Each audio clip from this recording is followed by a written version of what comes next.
Assalam. So here I am trying to finish my story. I left off telling you about my uncles and how amazing they were. I I don't know. Where do I want to start with? I met my husband in the military. I signed up right after 9/11. I thought that what we had was real. I really truly loved him. Oh, I really truly loved him. But a lot of games were played, like not between him and I, but his family. And I do need to get into talking about that. His parents were Pentecostal reverends. They had their own church in New York. They tried so hard to push their ideas and their beliefs on me, which it never made sense. It was a very hard pill to swallow. They didn't practice the Pentecostal way. They were hypocrites. They had 3 children. Their oldest son was the protege. My husband was the baby of the family. And his older brother, he had just done some very bad things through his life. Like, I hear stories about even when they were kids, the things he used to do. And his family always tried to cover that up. I found out about some material that was on his computer. And the family, they were always so concerned about their image, and which is, something you have to be concerned about when you are a part of the public light like this. But they really should have had the image by doing the right thing, not by covering things up. And my brother-in-law, he had some pornography on his computer, and it was a used computer. His family likes to run with the whole thing that, because he did do time for it. I am the one that reported it. They said that, poor, he was a victim. He was a victim. He bought a used computer and this was already on the computer. But the thing is, police, they know where this material is coming from. There's so many things that they can do to prove who downloaded it, all that fun stuff. I really don't have to explain this to the common person, but they just tried to gaslight like everybody they talked to about this. And I don't even think that, that being their son, they shouldn't have done that. But I'll tell you, these videos were mixed in a secret file that was him with other women as well. Other women that were not his wife. He was married with 2 kids. He thought he was Papi Chulo. And he had lots of affairs on his wife. He had moved here, to Florida. And his wife and his kids were living with his parents while he was supposed to be down here finding them a house, And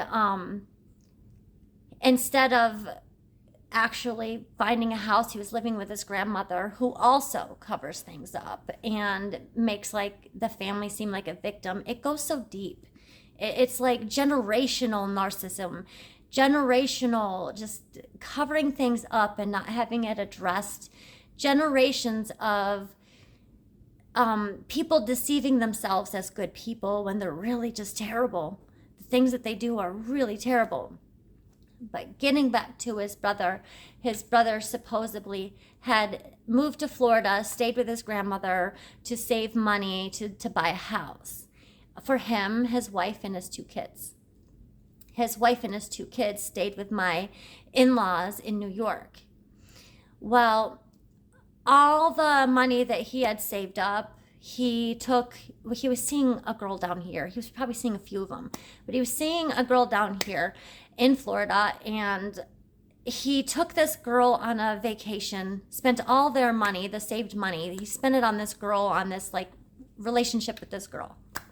Well, she was only 18. This guy is a couple years older than me. He might be a year older. I think he's just 1 year older. But at the time, he was in his 30s.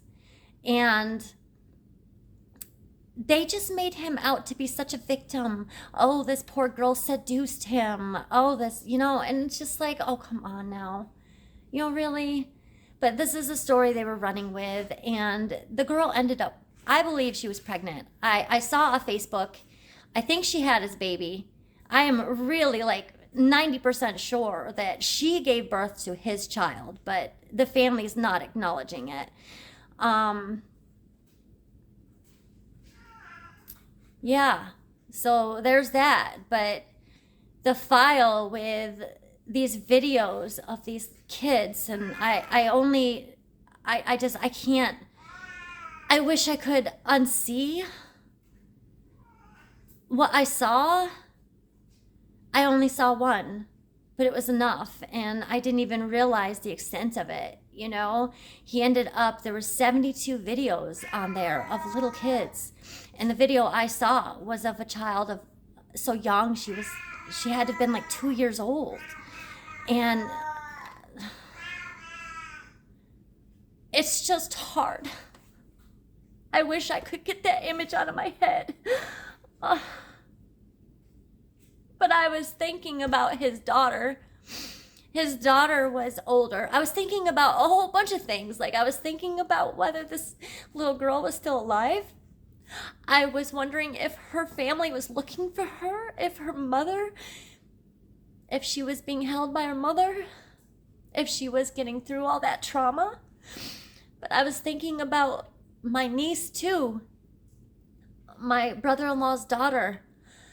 She was showing signs of abuse, and like, I didn't want to think that she was, and to this day I still don't know if she was or not, but she was, oh gosh, maybe 6 or 8 at the time, and she was still peeing to bed, and it was like every night she was peeing to bed, and that's one of the telltale signs of abuse. And I just, it's like my ex and my sister-in-law, we sat in the kitchen and we talked about this, and they wanted to go to their father.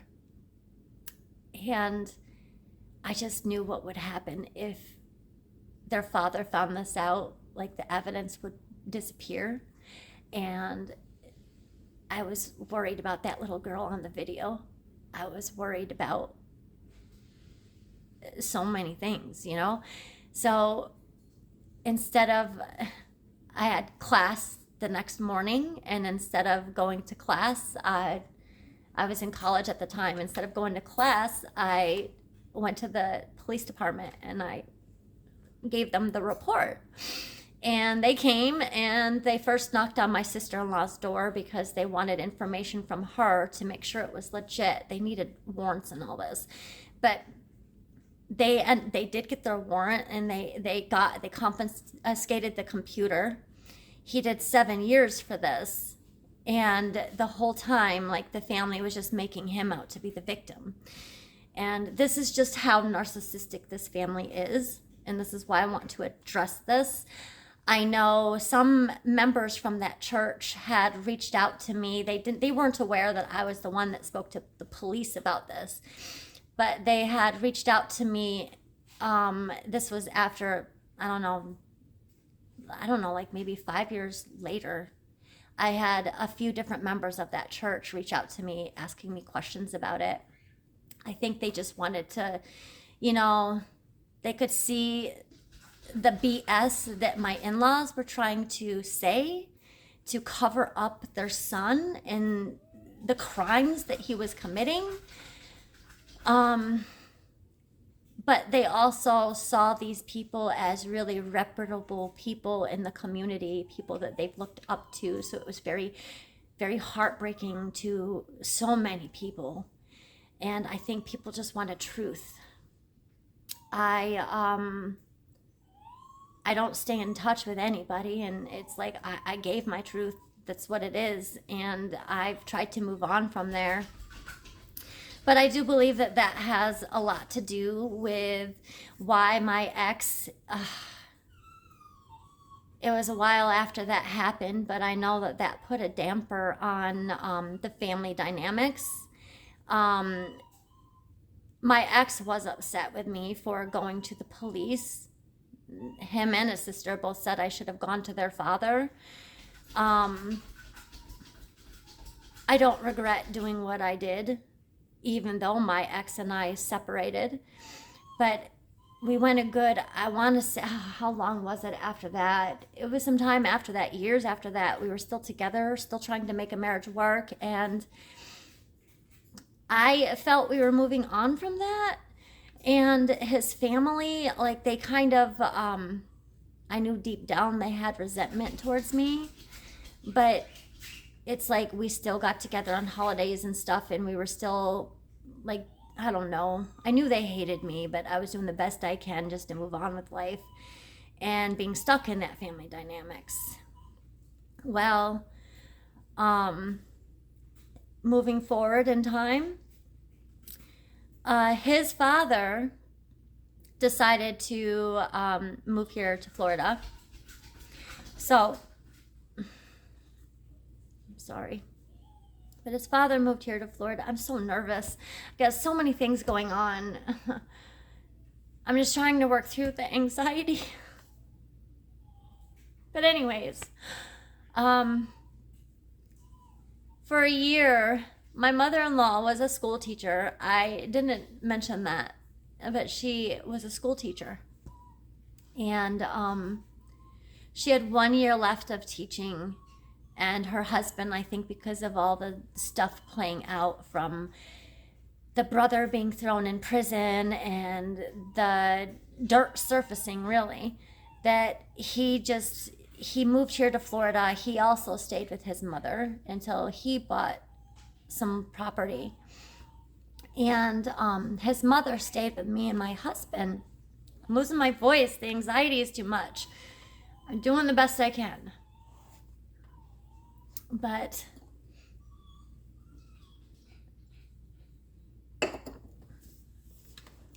so we moved here to Florida. I'm sorry, his father moved to Florida. His mother actually stayed with us, with my husband and I. She stayed with us. And the whole time she was living with us, I did the best I can to make her feel at home. I remember ridiculous things she would ask me to do, and I would just do it, like making her chocolate milk, but she wanted it warmed. I didn't mind doing that. I went and warmed it up for her, but then she had a member of the church come over right before I could serve it to her, and they got to talk, and I tried to give it to her while they were talking. You can still drink it while you're talking to your guest, but she, kind of shrugged it away, whatever. So I set it aside, and then, he was there for a little bit talking to her about church stuff, and he went on his way. Well, she asked for her chocolate milk again that was warmed, and like I gave it to her, and she took a sip, and then she gave me this disgusting face, and it's like she wanted me to heat it up again. I told her to get up and heat it up. Like, I was just so done. But I put up with a lot, though. I put up with a lot from them people. Just, even the way they spoke to me, always degrading me. I was always the blunt of every joke, and then if I didn't laugh about it and joke with them, they would say, oh, well, they're just kidding, and I need to learn how to not be so serious, No, the things they were saying, they really meant, and they were really just trying to hold me down. That's what narcissists do. This is a deep-rooted narcissistic family. It goes right from the grandmother. I think that the grandmother could have prevented a lot of this if she would have corrected her son, you know? But I don't know, like she made excuses for her grandson's behavior when he lived there, and she knew about this girl that he was having an affair with. She was allowing her to come and spend nights with her grandson, knowing that her grandson had a wife and 2 kids in New York. Like, that's just wrong. That's just wrong. And how do you call yourself a Christian? Seriously. I want to know this. Yeah, I'm Muslim, but that's not how Christians behave. So how do you call yourself a Christian and you allow things like this to happen right under your own roof? There's that. But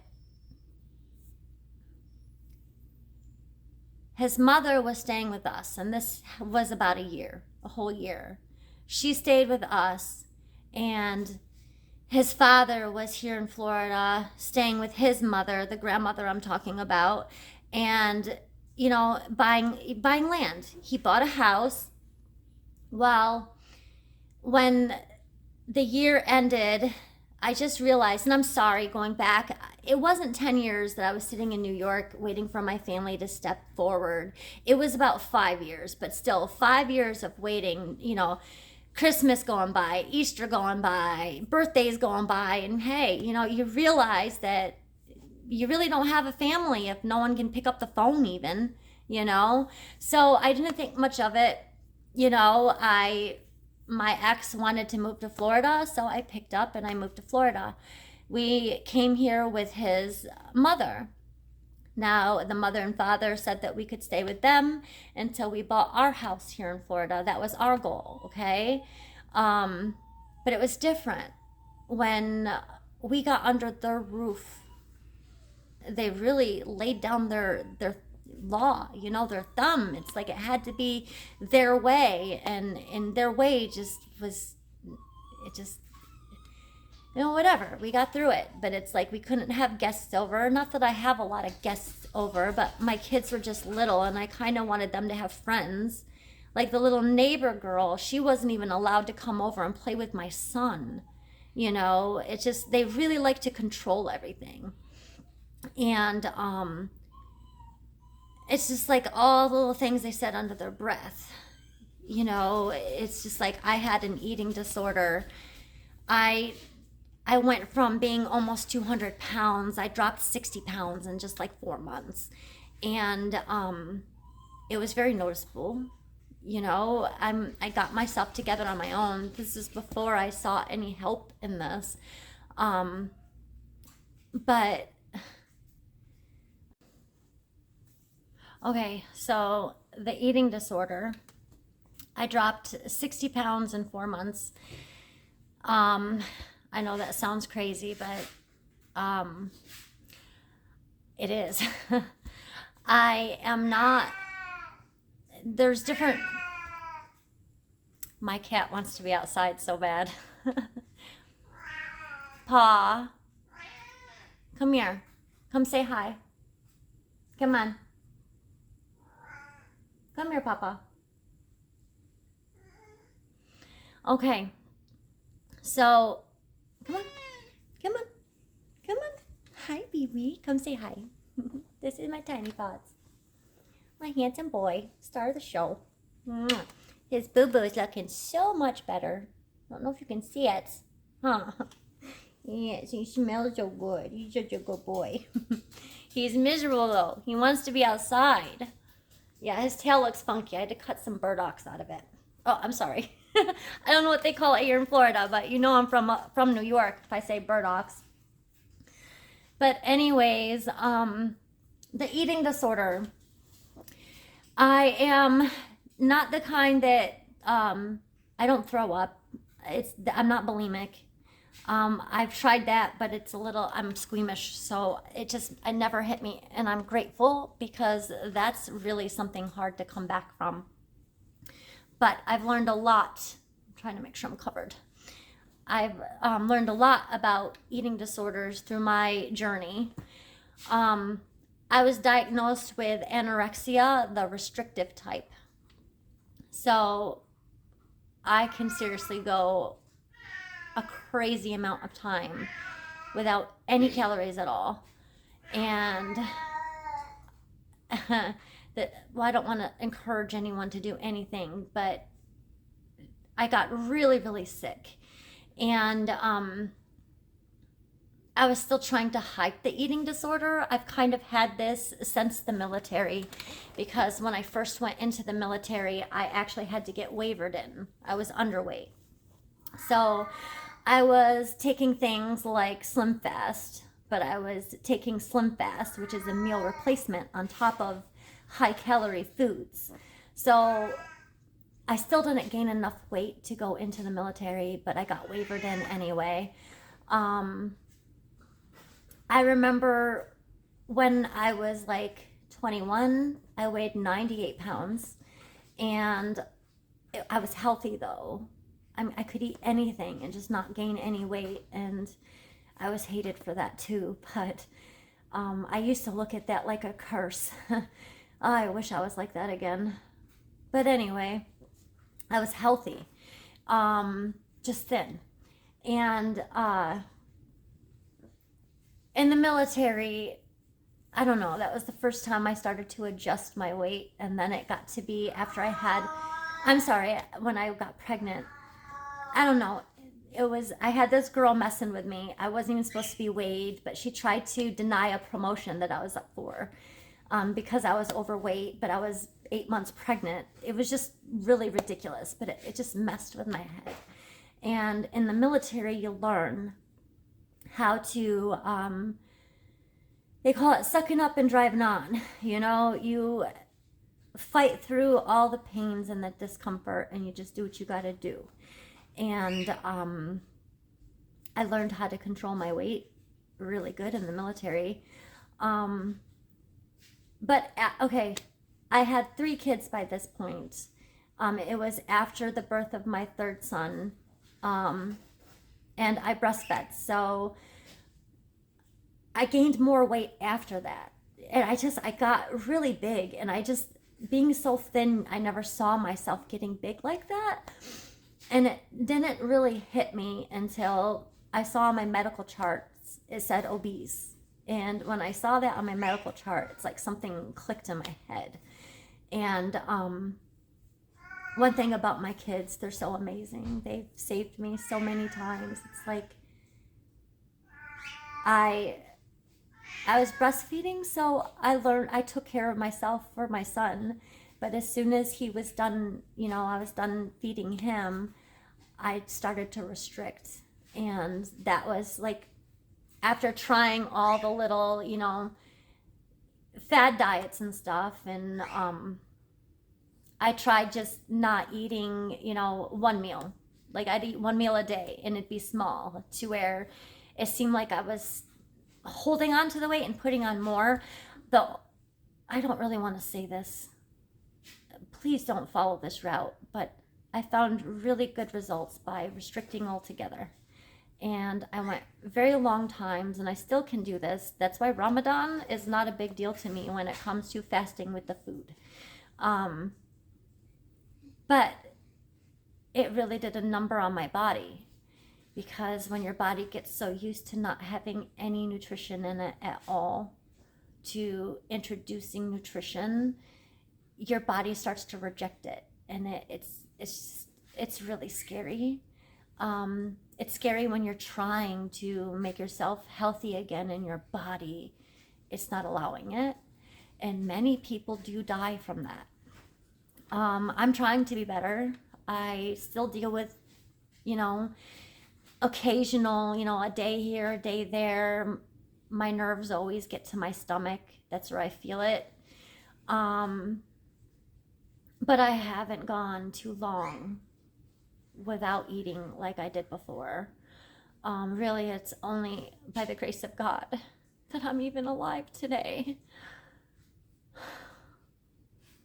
But my in-laws, it's like they knew that I was struggling with weight, and they just played with my head even more. I wasn't seeing a medical doctor about this, but like I said, I lost 60 pounds in 4 months. It was quite obvious what I was doing, and quite obvious the blind eye, those who are supposed to be there to support me, just turned, you know? And I remember, I have to put a little bit more context to this too. My in-laws are morbidly obese. The whole family is. Their brother, their older son, my ex-husband's brother, he was kind of fit, but that was all ego anyway. And his sister, I think she has an eating disorder too. She goes up and down in weight. She got pretty plump there though. I think that's kind of funny. But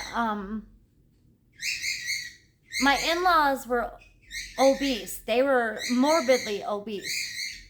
And I remember sitting on the porch. I was eating some ice cream, and my mother-in-law, it's just how they like to get in your head, and they like to mess with you. And I'm telling you, the things that they were able to get away with, I don't let people do this to me. I only did this because they were my husband's parents. And I regret it. I really wish I would have put my foot down with them so long ago. But my mother-in-law I was eating some ice cream on the porch, and my mother-in-law starts telling me about how I'm gaining weight. She just wanted to get in my head, and I knew it too. She really pissed me off when she did this. But she's like, yeah, I just know how miserable you were when you weighed more. They always made it like they had your better good in mind. And whatever. I am just trying to get through this situation because I'm living with them, okay? My husband, my 2 children, we were living with them under their roof, okay? And when we were living with them under their roof, the tyranny they really just squeezed in on us, you know? Squeezed in on me and tried to take control over my kids and everything. It was just, I don't let people do that to me. Really regret allowing a lot of things to happen in the house. But I was just trying to get through. We were in the market to buy a house that ended up being not as fun as I thought it would be. It's not like, going shopping for a new pair of shoes. House hunting is a nightmare. But that's what we were waiting for, just trying to get through the moment. But in the meantime, now, my father-in-law used to always say, to me, even since day one that I met them, oh, you're so beautiful, But I thought he was saying this in just a way to be nice, And I've heard him say this to other people, so it really wasn't a concern, and I didn't think more into it. But when I lived with them in this house, my father-in-law got very inappropriate with me. He would say this oh, you're so beautiful, but it's the way he said it that just it was different. And I thought to myself, I'm overthinking it. It's just, I tried to act like it was just no big deal. I was just, and I even wondered myself, it's not what I think it is, But one day we were at the beach, and I was out in the ocean, he was out in the ocean, and he looked at me and he said, you're so beautiful. And I rolled my eyes. I just didn't know how to respond to it, and I've been feeling uncomfortable with his approach like this for a while. That was my way of, trying to not make a big deal out of nothing, I guess. And I guess I don't hold my facial expressions very well. But I rolled my eyes and I walked away. And later on, that day we drove home, and I knew that I wasn't overthinking things, because when we get to the house, he's like, I'll never look at you that way again. And I knew then. I was like, oh my God, I got the chills down every bone in my body. I knew he was looking at me in an inappropriate way at this point. And I didn't know how to process it, you know. I mean, at this point, my ex and I, we had been married for like 12 or 13 years, you know, and I've known him for a while. I didn't want to believe it myself, you know. And then he says to me, like, it wasn't that day, it was like a few days later, he says to me, "I'm so glad you keep your mouth shut." And I was just thinking, you know, I was only staying quiet about it because I didn't know how to approach the situation. I was really put in a very uncomfortable situation. My husband, like, how do you tell your husband that his father is a pervert? You know, how do you tell your husband that his father is making inappropriate advances to his wife? And I still tried to act like, you know, it wasn't happening. I tried to just get through the motions, you know, the time that we were stuck there. I tried to just get through it the best I could. I stayed in my room a lot. To avoid people, to avoid them. But, okay, I got to go back a little bit too, because there were some moments when I used to get up with them for coffee. Paul, you can't get on my bookshelf. But I used to get up with them for coffee in the morning, and one day they were getting around, and I got up to have coffee with them. Now, I had a pair of, I don't want to give you that image because I'm a Muslim woman, but I had a pair of pajamas on that I only wore to bed, and I didn't leave my bedroom with these pajamas on. I wasn't even Muslim at the time, but when I left that bedroom, I wore this night robe that covered all the way down my arms. It was all the way down to the ground, and it was heavy, like it was from New York. And I suffered through the heat in Florida. And the first few years you're here, it's a struggle. But I suffered through the heat in Florida. I made myself uncomfortable because I didn't want to be inappropriate around them. And my mother-in-law was in the bedroom trying to prepare for church or wherever they were going that day. And my father-in-law was sitting on the couch and I was sitting in the chair. And my father-in-law said something about, like, "Let me see what's under your robe." And I said no. And he said, "Why? Do you feel uncomfortable about it?" And okay, my childhood with my stepfather, I come from abuse, you know, and it's like, I knew what this was. And I looked right at him and I said, "No, it's inappropriate." And his mother called him into the bedroom and she started yelling at him in Spanish. I knew she heard what he had said to me. I knew she knew what was going on. And again, it was like kicked under the table, like nothing ever happened. And I am still just trying to buy my time to get out of this house, you know? If I didn't have my kids, I probably would have just slept in my car. But I wrote about this stuff. It was bothering me so bad. I didn't know how to tell my husband, and I didn't know what was to come of this. So I started to write emails to myself, and I dated them. I do have the dated emails to go back to prove that this stuff had happened to me. So I can just hear all the, you know, talk about this. And the gaslighting, I know that my in-laws are going to make my father-in-law out to be the victim, because that's what they do.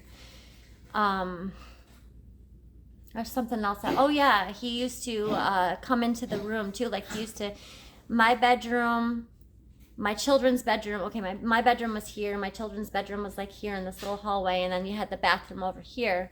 And I caught him more than once standing there in the doorway, just kind of watching. You know, I'd hear him, I'd watch him, I'd hear his steps, you know, he would, you know, look in on my kids, and I was ready. And that was one time, you know, you go in my kids' room and it's going to be done, you know, but he would stand there in the hallway, just kind of watching. And it's like he didn't know that I was awake. And I used to watch him just stare at us, my husband and I. And he talked about those pajamas that I wore. And I know the only way he could have seen those pajamas was by doing this, by sneaking the way he was and watching us that night. Because, like I said, I never left my bedroom in these pajamas. I thought they were inappropriate to be around his parents. But I have all this in emails, and I also have discussed this. I went to rehab for my eating disorder, and I spoke with my counselor about this too, so I have it documented there too. And I shared with her that I didn't know how to tell my husband this. I didn't know how to share this with him. I didn't know how to, I didn't know what to do. But time went by. We got out of that house. We moved into the house we purchased, and when we first moved here, his parents, it's like they would come over, and I tried to move on like nothing happened.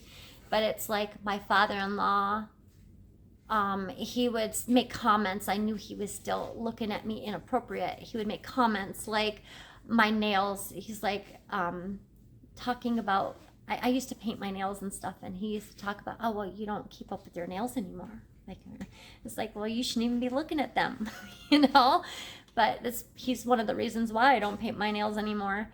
I think all the kind of things that have been attractive to men over the years, I have purposefully tried to like go against it, you know? So when I know that something is attractive to a man, I just stop doing it. But yeah, it got to the point where I was hiding out in my room, you know, and I would just go in my room when they would come over to visit, thinking, okay, they'll just have coffee and leave. While his grandmother started to just walk in my room.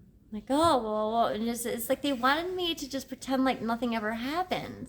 And I did the best I could, but it's like it was continuing, and that's what was annoying. It's like they still expected me to deal with it and put up with their abuse and shut my mouth about it. So I just tried to hide when they were here, and it got to the point where I would literally just get into a tub and, you know, close my door. So even if his grandmother, you know, burst in my bedroom, burst in my bathroom, she couldn't sit there and talk to me because, you know, but I got through that, you know, and time went by. I ended up they just stopped coming around. It's like my ex, he still was in communication with them. But I ended up in rehab because I just got so thin and my body was rejecting food. Like I really needed medical intervention. I'm telling you, it's the grace of Allah that I'm even alive today. I think I had a near-death experience. I've never been able to explain that or never been able to talk to anyone about it, but it was on one of my deep restrictive, I went for a good while without eating. I think I killed myself. Just Allah wasn't ready for me to die. I've been wanting to die all these years. I don't even want to be alive right now, but I know it's not my choice. It's not my life. It's his. So I tough through it to do whatever it is he needs for me to do. And I don't know what that is because it just doesn't seem like I have any purpose here on earth but suffer. But here I am. But I went to rehab, and it's okay. I've never been one to use substances. I don't like the feeling, the loopiness feeling. It's like I have drank on occasions when I was younger, trying to fit in, but I never liked the feeling of it. I remember one time I went out drinking with my friends when I was a teenager, maybe 21. So I was staying with my grandmother after that, you know. And I came home, and it's like I was sitting up watching TV, and then I laid down. And when I laid down, the room started to spin. And oh, such a horrible feeling. I couldn't get the spinning to stop. So then I sat up thinking it would help if I just get back in the position I was, and it made it worse. And you know, whatever, maybe that's what people like, but oh God, that's a feeling that's what kept me away from drinking all these years.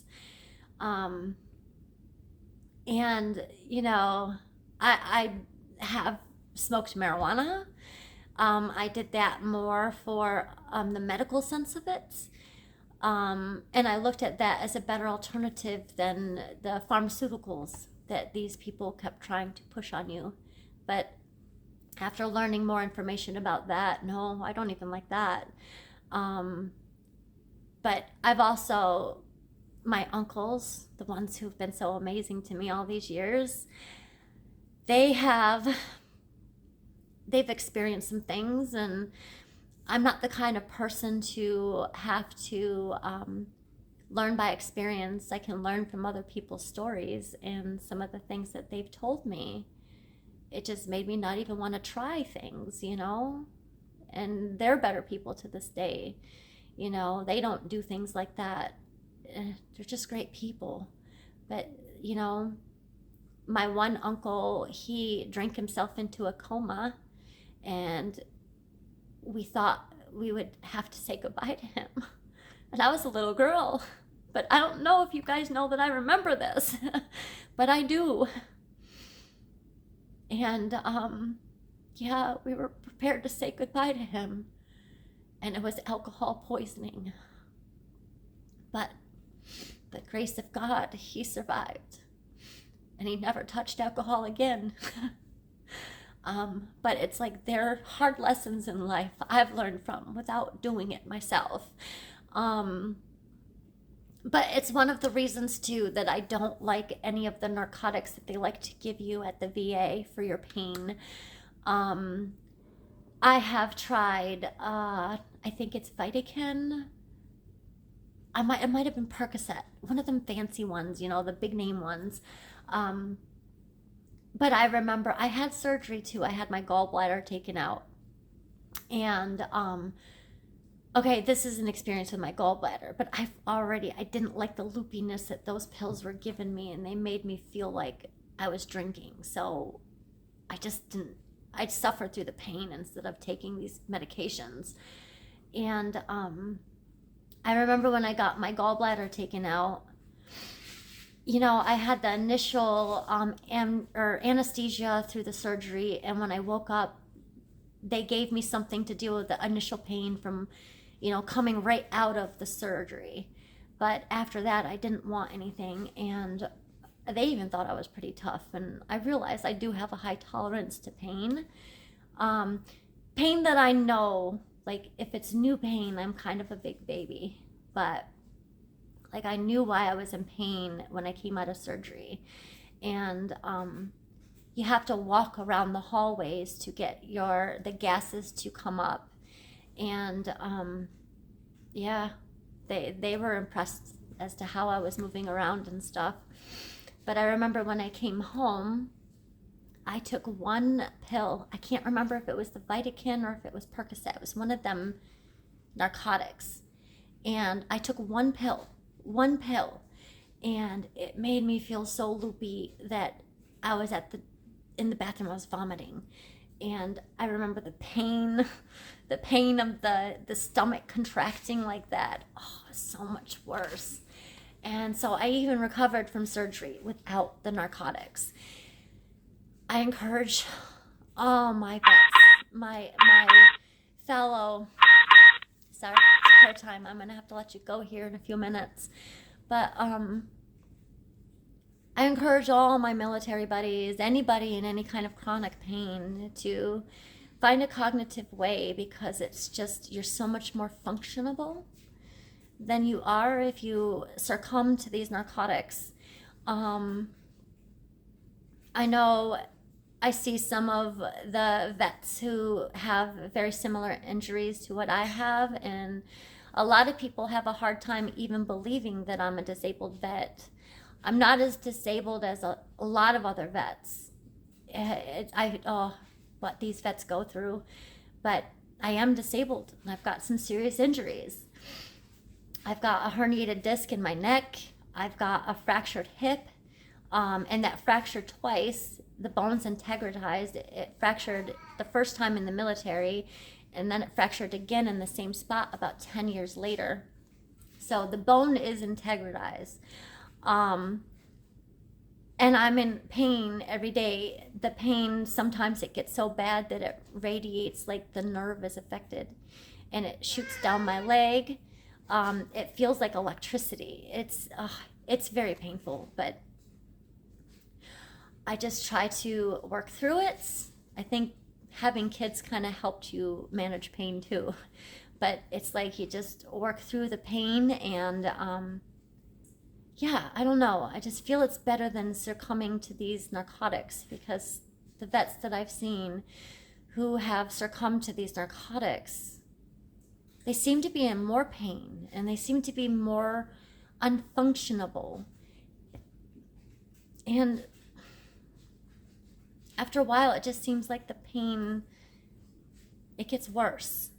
Like the medicine doesn't have as strong of an effect. And I've seen real addictions. Good people.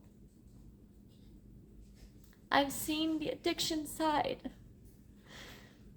I've seen where my brothers and sisters were in the military, where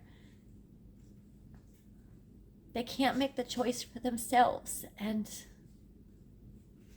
I've seen the toll it took on their lives. So I encourage everyone. I encourage you just to fight through the pain. Eventually it gets better. Eventually it gets manageable. And just take back control. Don't give them control. You take control. But I'm gonna need a break here. What do I want to say before I go? Thank you for listening. This is my therapy. Therapy I haven't been able to get. Assalamu alaikum.